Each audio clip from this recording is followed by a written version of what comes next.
just like Kevin said, right? Kevin here is being very, very patient, right? So I thought, hey, why don't we kind of let's talk about how to kind of survive, so to speak, or how to thrive, or how to do best in today's market. So I kind of want to get a conversation with Scott and Dylan, and like, guys, what do we want to share with people, and what should we be doing? Should they, the obvious, wait or go now, or if I do decide, what do I need to do? How do you survive? What's sort of the advice that we would want to give to people to make it through today's kind of crazy market? Dylan, why don't we start with you, and then we'll kind of get into a conversation.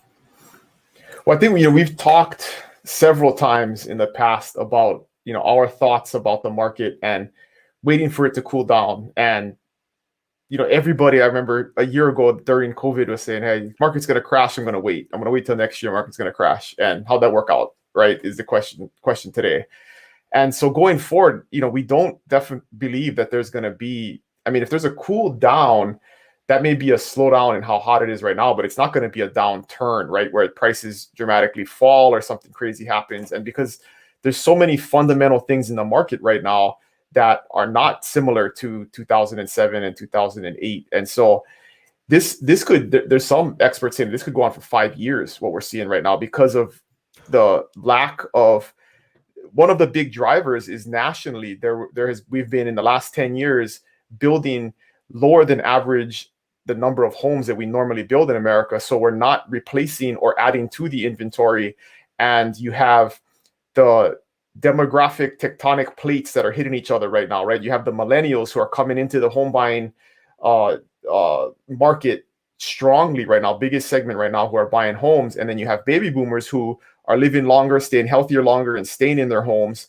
And so you have a huge increase of demand, and there is no supply. And we've been actually short on supply for the last 10 years. We've never caught up ever since the last downturn.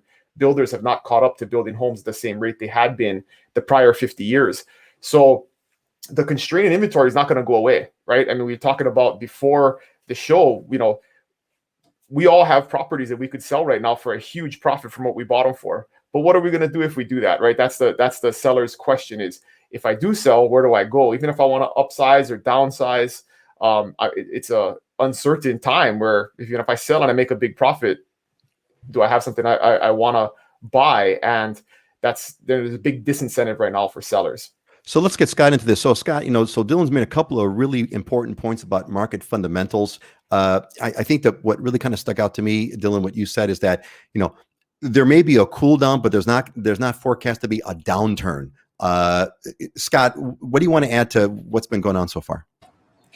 Well, when it comes to hesitation for people, people are going to be asking the question, should I buy now? Because they see, price here on Oahu is up 22%. Our median home price is $978,000. We're getting ready to hit $1 million prior to the median price prior to the end of the summertime.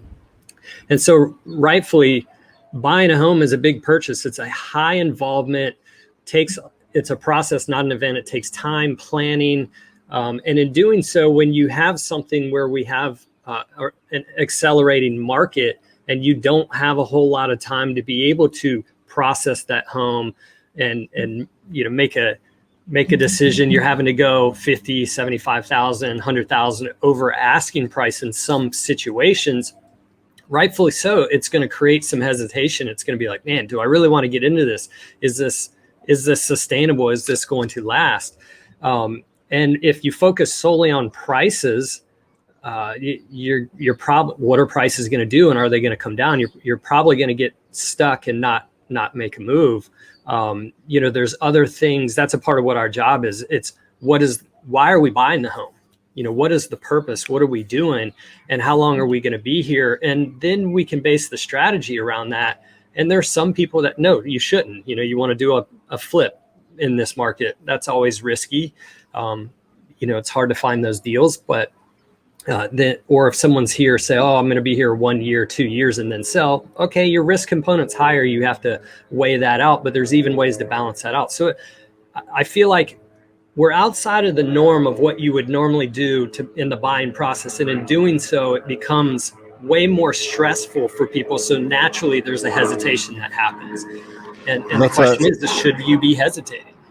hold on to that because there's a lot of background noise. There's someone flying around or a lawnmower or whatever. But we'll get back. I want you to come back and repeat that, Scott. So what you said, I don't want to miss what you said. I just want to wait till the thing to go on.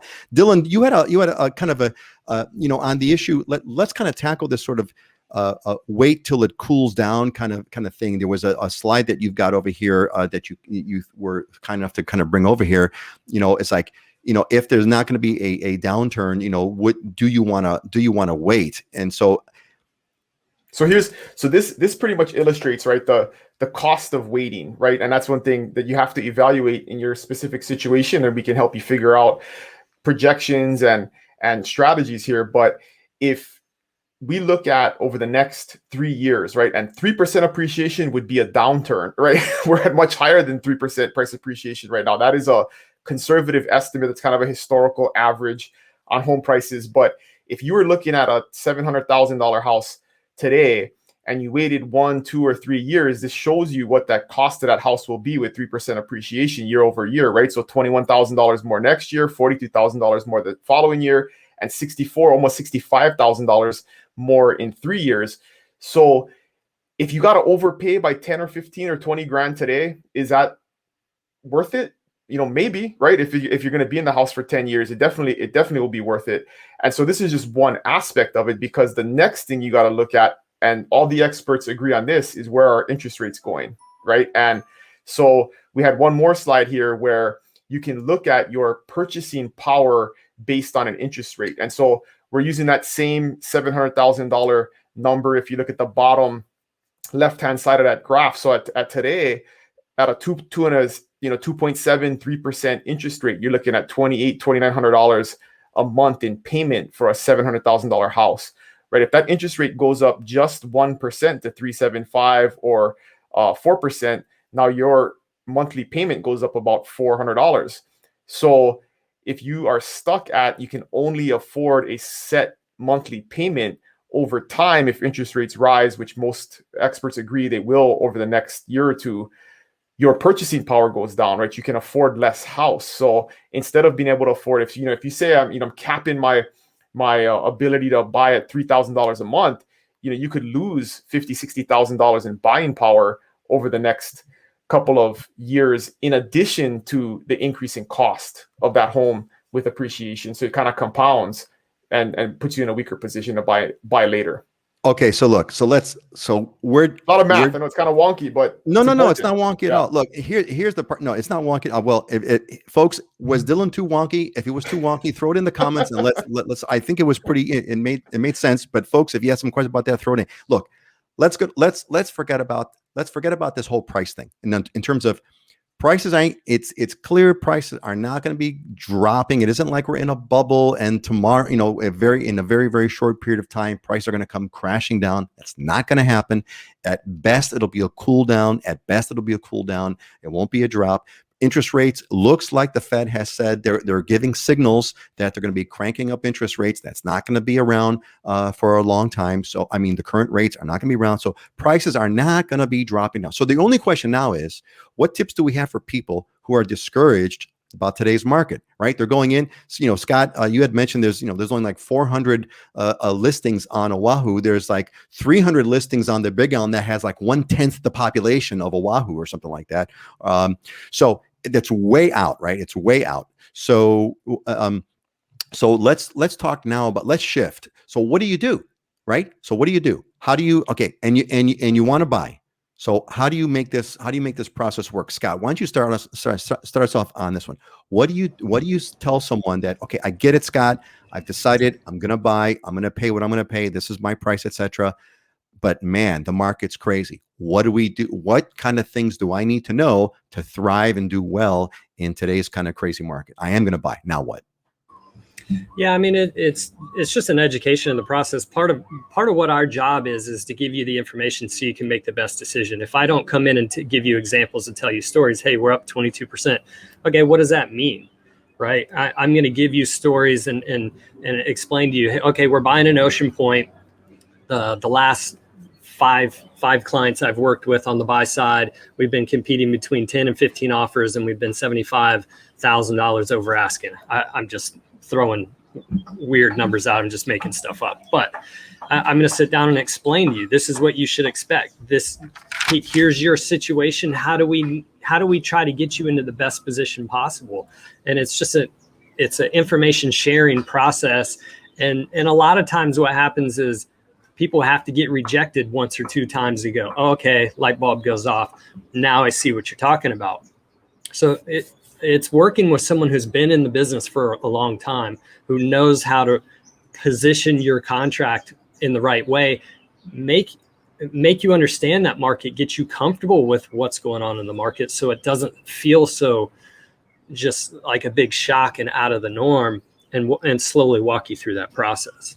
So here's what's come out of me and of all these discussions, of all these, thanks to you folks, I've become an educated enough to be dangerous person, outsider in the market. But look, what I've caught from what you're saying is that I think sometimes we think that the buying process is somewhat mechanical, somewhat like the way you go buy a car, or like something like that, or you go out and you walk into a store, or we're, because of COVID, we're used to kind of clicking on a button and saying buy, and buy and insert credit card, and something shows up on your doorstep a few days later.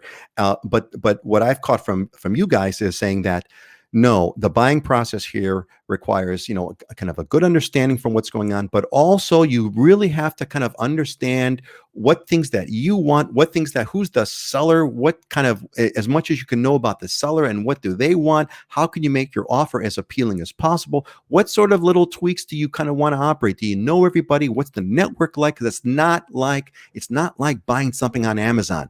We get fooled, right? Because we think that we buy, it's like Amazon. Oh yeah, so there's Zillow, so I can kind of click on buy, right? And just kind of buy the house. No, it doesn't work that way. There's a lot of human factors to it. Dylan, why don't you kind of, I think you guys have got some great stories on the human factors, because I think that's the key about this and people don't understand. And again, not to give us the pitch that, yes, you want to work with us as realtors. Well, I'm not a realtor, but Dylan and Scott are realtors, and we're not here. Obviously, we're here because we want you to buy from us, but it's not so much, buy from us. It's that you want to be with an expert who has done this before and understands the human factor. Dylan, can you give what's the best story you can come up with that pops in your head that illustrates the human factor that goes into closing a situation that you could kind of, that kind of makes the point of what we're trying to say here? So I got a perfect example from this past week. So we had some clients that came to town. They understood the situation. We've been preparing them when they got here.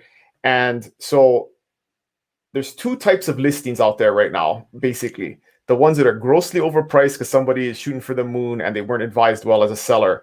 And then there's the sellers who are pricing it property at market value, or maybe even a little bit below, and letting buyers drive that price up and decide what is the maximum that they're going to pay.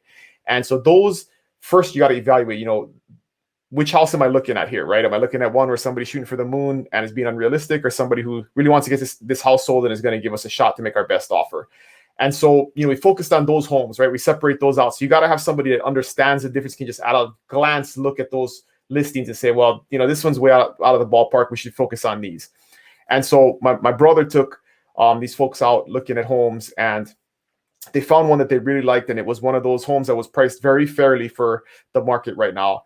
And he asked them a great question, right? He asked them before they wrote the offer, he said, I need to know, how bad, on a scale of 1 to 10, how bad do you want this house? And they were like, 10, it's 11. We want this house really bad. And he says, well, then this is what the offer has to be, right? And he told them exactly how much over asking price we had to go, all the terms that we had to specify in order to make it as strong as possible. And long story short, he beat out 10 other offers for that house. And so we got these folks under contract. So it can still be done. It can still be done, but you have to know what you're looking at. You have to know what you want, and you have to be committed, right? So if you're wishy-washy and you want to negotiate and you want to find a deal, you're going to have a really hard time. But are you totally have no chance in this market? Absolutely not. We're still putting a home or two under contract every single week, right? So that is not. I haven't lost hope. If you don't lose hope, we're not going to lose hope, right? And we're gonna continue to fight. Are we going to lose out once or twice? Absolutely. That's very likely in this market. We're not going to win every single time, but having somebody that knows the market and actually knows the other agents is super important, right? Because if there's 10 offers and 6 of them were licensed in the last 12 months and the seller's agent has never heard of them, they're going to focus on the agents that they know bring credible buyers that are going to help get that deal done to the end, going to be a partner in the process, going to do their side of the deal, and you're going to have a more competitive edge. And they may even give you some, you're not supposed to share terms, right? But there are agents out there that if they like you, they might give you some hints on what your offer needs to say or some things that you can do in order to make it stronger to put you in a better position. So all stuff that you got to take into consideration. All comes into consideration. Scott, give me a story. There was if I'm not mistaken, there was a member of the Islander Ohana. We're not going to reveal any names here, but there was a member of the Islander Ohana who recently bought a home on Oahu. I don't know if you want to share that story or not, but Scott, give me a story that kind of makes the case that, look, the market. Yes, the market is crazy. Yes, it's bonkers, but yes, homes are being bought and sold every day. That means, you've got to do something to set you aside from the crowd. Scott, give me a story. Yeah, I've got two actually. One being the Islander Ohana component. So we actually got into escrow after writing just two offers. The first one got rejected. The second one, we went in lower down. So we're $6,000 over asking, it's like 1% over the list price. Let's see, we're less down, smaller appraisal clause, and we weren't the highest price, and we got into first position on it. We were only competing on with three other people. So I mean, and we got in because more or less the other two buyers. That's the question. How did you get? That's the question I want. What makes you think that you got? What do you believe that got you in first position? Why did we get there? Well, for one, I went with them. I had worked with the listing agent on a deal probably about six months ago. He knows my professionalism. He understands client care. How I educate people. And so when we're making an offer, it's a solid offer. It's a good decision for the buyer.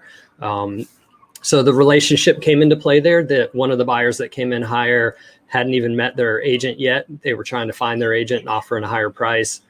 He had 6 sellers and they wanted it sold. They wanted someone solid. And he had worked with the lender that I worked with a lot as well, and knew we were both solid reputation, had worked with us before. So they took us at $15,000 lower than the highest offer, smaller appraisal clause, smaller down payment. So we got that one into escrow, and I got one into escrow in Waikiki the same way at $2,000 over asking when we were, somebody was $12,000 above us on the offer price on that. So and we were only competing with 3 offers on that too. So it's not completely bonkers all over. We're going to tell you there's great stories, but there's plenty of opportunities to get in at fair value and feel like you got something of value. See, here's the thing that comes, the common theme between both you guys is that relationships matter. They matter a lot in this industry. It's rather complicated. From the entire buying process is rather complicated, and there's a lot of moving parts, and that means there's a lot of different people involved. And so there's trust, there's networking, there's who I prefer to work with. It's who's going to make the right kind of offer that makes sense, and do we know each other? Do we trust each other? Because we're going to go down. Closing escrow is a fraught with problems, and who am I going to go down this path with? That matters. And strategy matters, right? I mean, that's one thing that we have to always look at is really look at all of our options, because sometimes as a buyer, you say, oh, I'll just put 20% down and finance the rest. When if you have 50% down, maybe, or even if you have all cash, right? Maybe that's not your original plan, but you can always refi a house in 6 months, or you can pull cash out, in a home equity line, or maybe you have other properties elsewhere that you have a home equity line. So as a buyer, that's one of the things you want to have a discussion with your agent about is, what is your total financial situation and how can you put yourself in the best position possible to write the strongest offer? Because as Scott was saying, it's not always about price. Sometimes it's about terms, right? Because I get this as a listing agent all the time. I get the $100,000 over asking price with 2% down. That's a joke. Like, if the appraisal comes in low, you're showing me you have no cash. Like, we're not even going to look at that because you're just taking a shot in the dark as a buyer. So those are the kind of things where if you get another offer where they got 50% down, the terms are really good, maybe they're waiving some contingencies for the seller, we're going to look more seriously at that offer than we're going to look at this offer where clearly they have no money and they're trying to just have the highest price and win, which a smart listing agent is going to look at that and have a lot of suspicion. So it's not always about price. You don't necessarily always have to go crazy over asking price if you're in a position to write a really strong, well put together offer. Excellent. Great. So I think we've kind of got this one time. Is there anything on this topic that we've missed that we want to share with people? About it's a crazy market. but there is a way through this. You can get through it. Once you've understood and once you've decided that the market's not going to come crashing down anytime soon, so you get either going to kind of get with it and buy something or not. But once you decide to buy, you're going to go through this process. You want to work with someone who's got experience and got relationships, because that's what's going to get you in, who could think strategy, who can educate you on what you need to know to make the best possible offers. Anything else you guys want to share that people ought to know? And gang, I've got a lot of your questions here from previous ones. I've not forgot them all. They're all in my list. But if there's anything new you guys want to ask about this topic, throw it in now before we move on, because I want to go back. I want to follow through your questions and get some stuff down. Is there anything else? First of all, Dylan or Scott, anything you guys want to add to what we've been saying so far? Scott, if you got something, go ahead. If not, let's get to the questions, because you can talk all day. No, I do. I do. Right? I know. But I think there's an important thing here, which is, a lot of times people go, "Hey, man, this is too busy of a market. I'm going to wait." What are you waiting for? Our price is going to come down. And you got to look back at what partly fueled this. So, when interest rates dropped right at the beginning of COVID, they dropped from like 4% to 2.75. That was the equivalent. In order to keep, if you were to buy pre-COVID and post-COVID at the same mortgage payment, which 95+% of people buy on a mortgage payment. Well, that's what we're looking at here, right? With these rates, this rate chart kind of shows all that, right? Yeah, I more or less equate buying a house for most people to having a Netflix account. You pay a monthly subscription fee. You just happen to do it for 30 years, and you lock in your monthly subscription fee to today's cost of living, and you pay that same Netflix account, payment for 30 years. Well, if you were to buy pre-COVID at, that 4.25% or 4% interest rate, and then things dropped afterwards, during COVID, they dropped to 2.75%. All of a sudden, your affordability and your buying power just went way up. In order for you to have to basically pay the same monthly payment, you would have had to have spent 17% more on that house price with the drop in the interest rate. So in other words, you just got the biggest deal, the biggest price discount you could have. Well, we're up 22% on housing right now. So how much of a premium are people really paying right now? 5%? Less than 5%? So, okay, what happens if interest rates go up? Let's say they go up from 3% to 4%, because they're right around 3% right now. What is that going to do to the to your monthly payment? Prices, how much would prices have to drop to keep that same monthly payment if interest rates went up 1%? It's 10%. So if you bought $1 million home, the price has to go down to $900,000. During the 2008 to 2009 downturn, it took 2 years for Oahu to drop 11%. And that was during one of the worst times ever. So let's say prices go down, how much are they going to go down? Yeah, how much are they going to go down?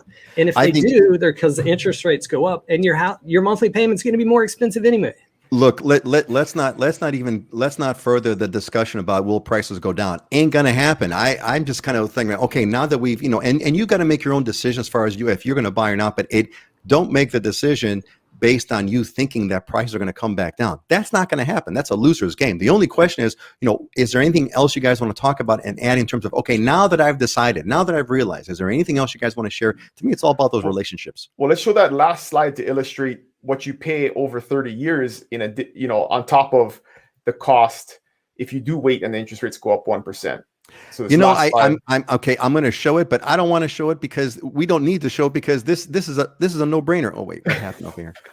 I think this thing got. Wait a minute. Hold on a second. Technical difficulty. Okay, there we go. There you go. So if you buy at a 1% higher interest rate, so if you wait a year and the interest rates go up 1 year, it's roughly a $500 a month increase in your mortgage payment. But over 30 years, it's going to cost you $180,000 more, right? So is it better to pay 20 grand extra for the house now, or $180,000 over the life of that loan? And so there's all kinds of ways where it costs you the money to wait, right? So all things you want to factor in and take into account. it's like, forget the weight issue. I mean, we've beat that horse. That horse is dead. That is a dead horse. We are beating a dead horse. I mean, any of you that are watching right now, does anybody really believe that the prices are going to come significantly down? Does anyone believe that? If you do, kind of say it.